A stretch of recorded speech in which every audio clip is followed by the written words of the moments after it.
Good morning student. Today आज हम discuss करेंगे काउंटर करंट मैकेनिज्म। आपको पता है कि काउंटर करंट मैकेनिज्म कहाँ पर होती है? काउंटर करंट मैकेनिज्म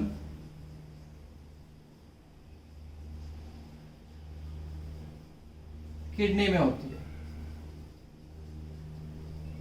और इस मैकेनिज्म को हम काउंटर करंट मैकेनिज्म क्यों कहते हैं और इसका एडवांटेज क्या है?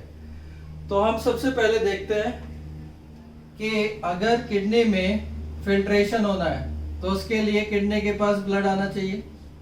तो रीनल आर्टरी अवोर्टा से अराइज होती है, फिर अफरेंट आर्टियोल इससे ब्रांच होता है और हर नेफ्रॉन में जाता है। नेफ्रॉन में जाने के बाद ये बोमेन कैप्सूल के कप शेप लाइक स्ट्रक्चर में ये ग्लोमेरुलस में चेंज हो जाता है। ग्लोमेरुलस किसको कहते हैं हम? ये नेटवर्क ऑफ कैपिलरीज है। यानी अफरेंट आर्ट्रियोल वोमेन कैप्सूल में जाने के बाद ये टाफ्ट ऑफ कैपिलरीज बनाता है जिसे हम ग्लोमेरुलस कहते हैं। फिर यहाँ से ये एग्जिट होती है और एग्जिट होने के बाद इसको हम टर्म देते हैं अफरेंट आर्ट्रियोल। अफरेंट आर्ट्रियोल फिर एक नेटवर्क बनाता है कैपिलरीज का जिसे हम बोलते हैं पेरिट्यूबुलर कैपिलरीज। और पेरिट्यूबुलर कैपिलरीज फिर लोपोफेनले के चारों ओर यू शेप में अरेंज हो जाती है, इसे हम कहते हैं वासा रेक्टा। ये स्ट्रक्चर है हमारी लोपोफेनले।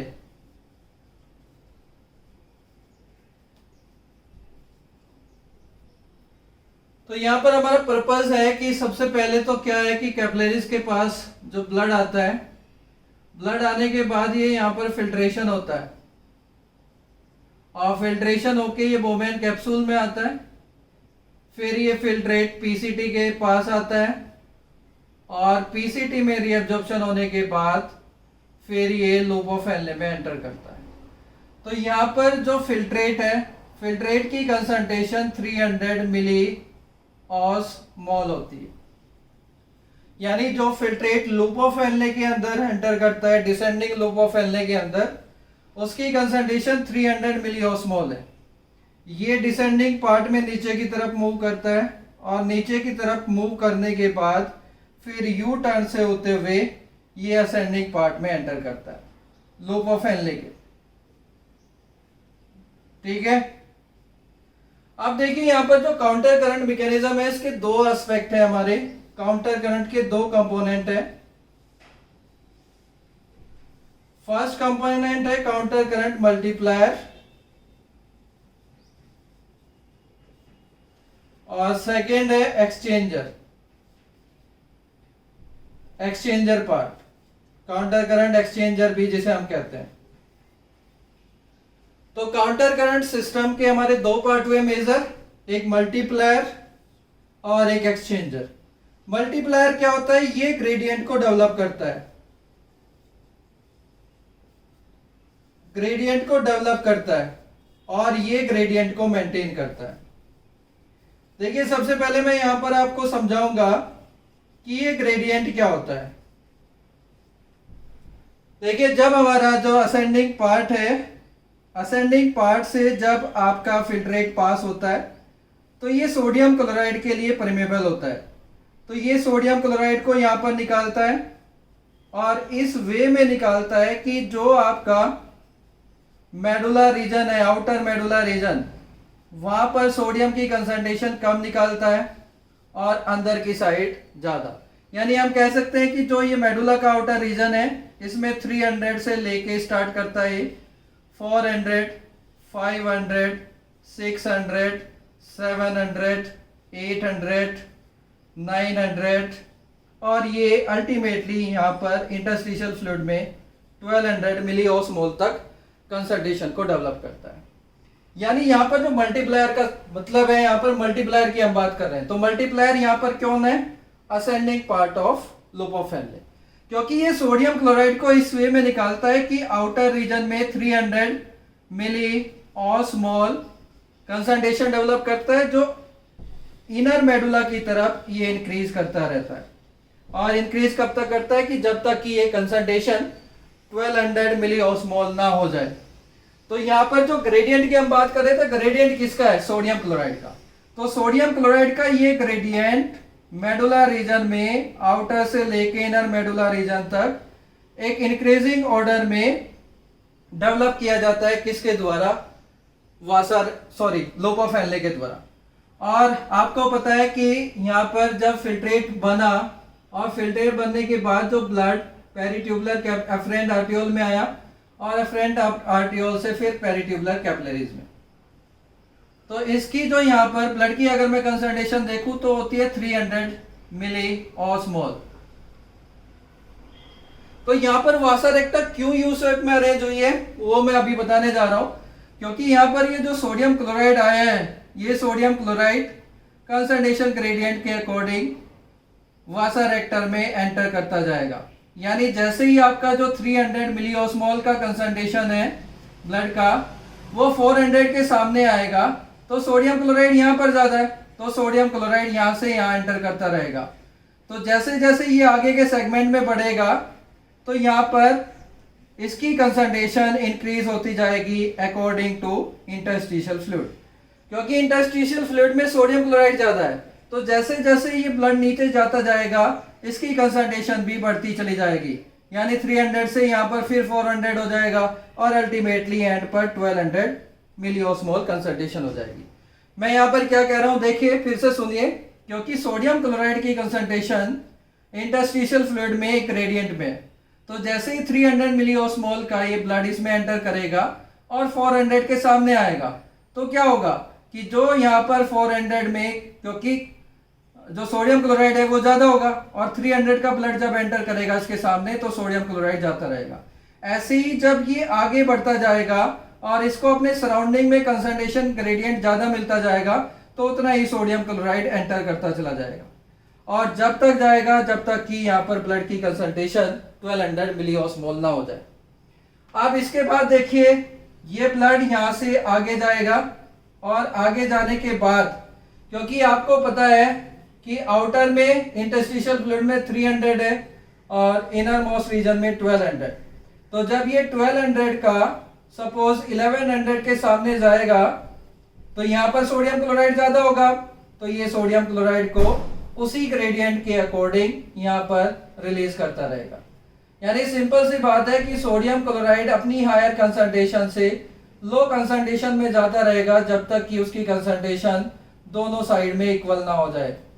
तो यहाँ पर आप देखो वासा रेक्टा का मेन क्या फंक्शन हुआ कि जो यहाँ पर ग्रेडियंट है आउटर मेडुला से लेके इनर मेडुला तक, यानी 300 से लेके 1200 मेडुला तक, ये किसने डेवलप किया है? Ascending limb of लोपोफेनले।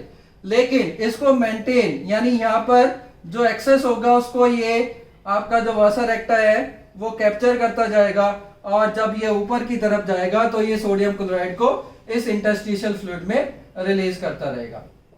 इसका मतलब है कि जो आपका मल्टीप्लायर है, यानी जो इस ग्रेडियंट को बनाता है, वो असेंडिंग लिम्ब ऑफ लोपोफेनले, और जो इसको मेंटेन कर रहा है वो आपका वासा रेक्टा है। तो अगर वासा रेक्टा एक स्ट्रेट ट्यूब होती तो जो भी यहाँ पर ये ग्रेडियंट डेवलप करती या सोडियम क्लोराइड यहाँ पर इसके अंदर जाता, ये इसको सीधे लेके चले जाता। यानी यहाँ पर कहने का मतलब है कि अगर ये वासा रेक्टा यू शेप ना होती, स्ट्रेट होती, तो ये ग्रेडियंट डेवलप तो होता लेकिन ये मेंटेन नहीं हो पाता। अब यहाँ पर आप देखोगे कि यहाँ पर ब्लड एंटर किया था वासा रेक्टा में 300 मिलीओस्मोल कंसंट्रेशन पर, और जब ये ब्लड यहाँ से निकलेगा तो ये भी 300 मिलीओस्मोल होगी। यानी हम कह सकते हैं कि इस ग्रेडियंट की वजह से ब्लड की कंसंट्रेशन पर कोई इफेक्ट नहीं पड़ा, बल्कि वासा रेक्टा ने क्या किया, इस ग्रेडियंट को यहाँ से, इस सोडियम क्लोराइड को यहाँ से पकड़ के इस रीजन में इसने छोड़ दिया। यानी हम कह सकते हैं कि इंटरस्टिशियल फ्लूइड में ये इसको मेंटेन कर रहा है। अब देखिए ये काउंटर करंट, तो देखो आपको पता ही चल गया होगा क्यों काउंटर करंट है, क्योंकि अगर हम फिल्ट्रेट की बात करें तो फिल्ट्रेट डिसेंडिंग में इस डायरेक्शन में मूव करता है और असेंडिंग में इस डायरेक्शन में मूव करता है। तो यहाँ पर फिल्ट्रेट का एक काउंटर करंट है। दूसरा काउंटर करंट अगर आप देखो तो ब्लड यहाँ पर इस डायरेक्शन में मूव कर रहा है और वासा रेक्टा में इस डिसेंडिंग में डाउन साइड मूव कर रहा है। तो यहाँ पर भी ब्लड का एक काउंटर करंट है, तो इसलिए हम इसको काउंटर करंट मैकेनिज्म कहते हैं। तो काउंटर करंट मैकेनिज्म तो मैंने बताया कि ये इसके सिस्टम कौन कौन से, मल्टीप्लायर और आपका एक्सचेंजर। मल्टीप्लायर कौन है, ascending part of loop of LA, और जो इसको मेंटेन करता है वो वासा रेक्टा। अब ये क्वेश्चन ये आता है कि ये ग्रेडियंट डेवलप क्यों हुआ है, इसका एडवांटेज क्या है, किडनी ऐसा क्यों कर रही है, इस ग्रेडियंट को क्यों डेवलप कर रही है। तो इसके लिए हमारा है कि किडनी बेसिकली जो एक काउंटर करंट मैकेनिज्म करती है, इसका बेसिक पर्पस है वाटर को कंजर्व करना। तो वाटर को कैसे कंजर्व करती है, अब आप देखेंगे ये ग्रेडियंट तो डेवलप हुआ, तो जब आपका फिल्ट्रेट पीसीटी से रीअब्जॉर्प्शन होने के बाद डिसेंडिंग लिप ऑफ एलए में एंटर करेगा, तो इसकी कंसंट्रेशन है यहाँ पर 300 मिलीऑस्मोल। जब ये 400 के सामने जाएगा तो वाटर कहां पर जाता है, यहाँ पर, तो ये मूव करता रहेगा वाटर। और वाटर कब तक मूव करता रहेगा, जब तक कि यहाँ पर 400 ना हो जाए फिल्ट्रेट की। तो ऐसे जैसे जैसे ये फिल्ट्रेट नीचे मूव करेगा, ये ग्रेडियंट को एनकाउंटर करेगा और ऑस्मोटिक ग्रेडियंट की वजह से यहाँ पर वाटर मूव करता रहेगा। और कब तक मूव करता रहेगा, जब तक कि फिल्ट्रेट की कंसंट्रेशन नीचे यू सेप रीजन में 1200 मिलीऑस्मोल नहीं हो जाती। तो इसका मतलब है कि जो ग्रेडियंट डेवलप हुआ है, इसी की वजह से यहाँ पर ऑस्मोसिस प्रोसेस की वजह से फिल्ट्रेट वाटर मूव, फिल्ट्रेट से वाटर यहाँ पर रीएब्सॉर्ब हो रहा है, और ये कहां पर एंटर कर जाता है, वासा रेक्टा में, यानी हमारे ब्लड में आ जाता है। भाई फिल्ट्रेट से ब्लड में ही तो वाटर हमें कंजर्व करना है, अपनी बॉडी को फिर से देना है। तो इस फिल्ट्रेट इस जो आपका ग्रेडियंट है, इसका एडवांटेज क्या हुआ इंटरस्टिशियल में, कि जब फिल्ट्रेट डिसेंडिंग पार्ट से मूव किया तो यहाँ से ऑस्मोटिक ग्रेडियंट की वजह से वाटर यहाँ पर मूव करना स्टार्ट हुआ। तो ये वाटर कहां पर गया, वासा रेक्टा में, यानी ब्लड में चला गया, यानी हमारी बॉडी में ये यूज के लिए यहाँ पर चला गया। अब इसके बाद दो रीजन आते हैं, ये डीसीटी और कलेक्टिंग डक्ट। डीसीटी और कलेक्टिंग डक्ट में हमारा जो वाटर का रीअब्जॉर्प्शन है वो भी इस ग्रेडियंट की वजह से होता है। मेन रीजन यहाँ पर ग्रेडियंट है। क्यों, क्योंकि जब आपका यहां से फिल्ट्रेट डीसीटी में मूव करता है तो उसकी कंसंट्रेशन 1200 मिलीऑस्मोल है, और जब ये डीसीटी और कलेक्टिंग डक्ट से पास होता है तो अल्टीमेटली इसकी कंसंट्रेशन 1200 हो जाती है। अब ये कैसे हो जाती है और क्यों हम अपनी बॉडी के डिमांड के अकॉर्डिंग कह रहे हैं, तो इसको समझना बहुत जरूरी है। देखिए एक हार्मोन होता है वासोप्रेसिन। वासोप्रेसिन एक हार्मोन है जो कि यहां पर डीसीटी और कलेक्टिंग डक्ट पर आता है और यहां पर वाटर चैनल्स को बनाता है। अगर आपकी बॉडी में वाटर की कमी है तो ही ये वासोप्रेसिन का रिलीज होगा, अदरवाइज नहीं होगा। इसलिए हम कहते हैं कि अगर हमारी बॉडी में डिमांड है वाटर की कमी है तो वासोप्रेसिन रिलीज होगा और डीसीटी और कलेक्टिंग डक्ट पे वाटर चैनल बनाएगा। अब देखिए इस वाटर चैनल बनाने का एडवांटेज क्या है कि जब फिल्ट्रेट यहाँ पर तो 200 का आया डीसीटी में, तो सपोज ये 200 वाला फिल्ट्रेट मूव करता है यहाँ पर 300 के सामने, तो ऑस्मोटिक की वजह से, ग्रेडियंट की वजह से H2O ऑस्मोसिस प्रोसेस से यहाँ एंटर करने लगेगा, और जैसे जैसे फिल्ट्रेट कलेक्टिंग डक्ट में नीचे की तरफ जाएगा तो ऑस्मोटिक ग्रेडियंट की वजह से वाटर तब तक मूव करता रहेगा तब तक कि कलेक्टिंग डक्ट में जो आपका फिल्ट्रेट है उसकी कंसंट्रेशन 1200 नहीं हो जाती। भाई ऑस्मोसिस यानी वाटर का यहां से रिलीज होना कब बंद होगा, जबकि यहां पर दोनों की कंसंट्रेशन सेम नहीं हो जाती। तो जब फिल्ट्रेट नीचे की तरफ मूव करता है तो ये ग्रेडियंट एनकाउंटर करता है, इस ग्रेडियंट की वजह से ही यहां पर ऑस्मोसिस प्रोसेस से वाटर अंदर आता है। अगर ये ग्रेडियंट नहीं होता तो ये वाटर यहाँ पर रीअब्सॉर्ब नहीं होता, और ये वाटर कहां पर जाएगा, तो ये वाटर भी फिर अल्टीमेटली हमारा वासा रेक्टम में एंटर कर जाएगा। यानी अगर मैं कहूं कि इस ग्रेडियंट की वजह से अगर आपकी बॉडी में रीअब्जॉर्प्शन हो रहा है, वाटर का कंजर्वेशन हो रहा है, तो वो कहां पर हो रहा है, descending limb of loop of LA से, डीसीटी से और कलेक्टिंग डक्ट से।